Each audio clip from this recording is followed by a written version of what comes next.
രാഹുൽ മാങ്കൂട്ടത്തിൽ എംഎൽഎക്കെതിരെ പ്രതിഷേധം തുടരുന്ന സിപിഎമ്മിനും ബിജെപിക്കും താക്കീതുമായി പ്രതിപക്ഷ നേതാവ് വി ഡി സതീശൻ.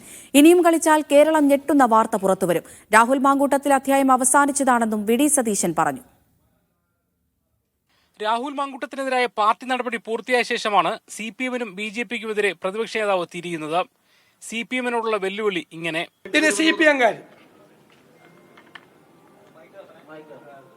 ഞാൻ എന്റെ ജസ്റ്റിസ് കണ്ടെത്തി ഞാൻ ഭീഷണിപ്പെടുത്തുവാണെന്ന് നിങ്ങൾ വിചാരിക്കുക.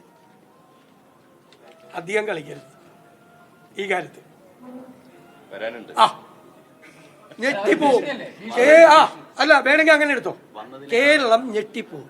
ബിജെപിക്കാരോട് പറയാനുള്ളത് ഇതാണ്: ആ കാളയെ കളയരുത്. അത് പാർട്ടി ഓഫീസിന്റെ മുറ്റത്ത് കെട്ടിയിടണം. ഈ അടുത്ത ദിവസം ഒരാവശ്യം വരും ബിജെപിക്ക്. ആ കാളയുമായിട്ട് രാജീവ് ചന്ദ്രശേഖറിന്റെ വീട്ടിലേക്ക് ഒരു പ്രകടനം നടത്തേണ്ട സ്ഥിതി പെട്ടെന്നുണ്ടാവും. കാര്യം ഞാനിപ്പോ പറയുന്നില്ല. അവിടെ കാളയെ ഉപേക്ഷിക്കരുത്. രാഹുൽ മാങ്കൂട്ടം വിഷയത്തിൽ തുടർ പ്രതികരണങ്ങൾക്കില്ലെന്നും സതീശൻ കൂട്ടിച്ചേർത്തു. ആ സബ്ജക്ട് ക്ലോസ് ചെയ്തു. എന്തുകൊണ്ടാണെന്നറിയോ? ആ സബ്ജക്റ്റിൽ ഞാൻ ഇന്നലെ പറഞ്ഞ ഒരു പാർട്ടി ചെയ്യാവുന്ന മാക്സിമം കാര്യം കേരളത്തിൽ ഒരു രാഷ്ട്രീയ പാർട്ടിയും ചെയ്യാത്ത, മുഖം നോക്കലല്ല, നമ്മുടെ ബന്ധമല്ല, അടുപ്പമല്ല, നിലപാടാണ്. ഒരു സ്ത്രീപക്ഷ നിലപാടാണ് പാർട്ടി എടുത്തിരിക്കുന്നത്. രാഹുൽ വിവാദത്തിൽ കോൺഗ്രസ് തന്ത്രം മാറ്റുന്നുവെന്ന സൂചനയും പ്രതിപക്ഷ നേതാവിന്റെ വാക്കുകളിലുണ്ട്. മുഹമ്മദ് അസ്ലം, മീഡിയ 1, കോഴിക്കോട്.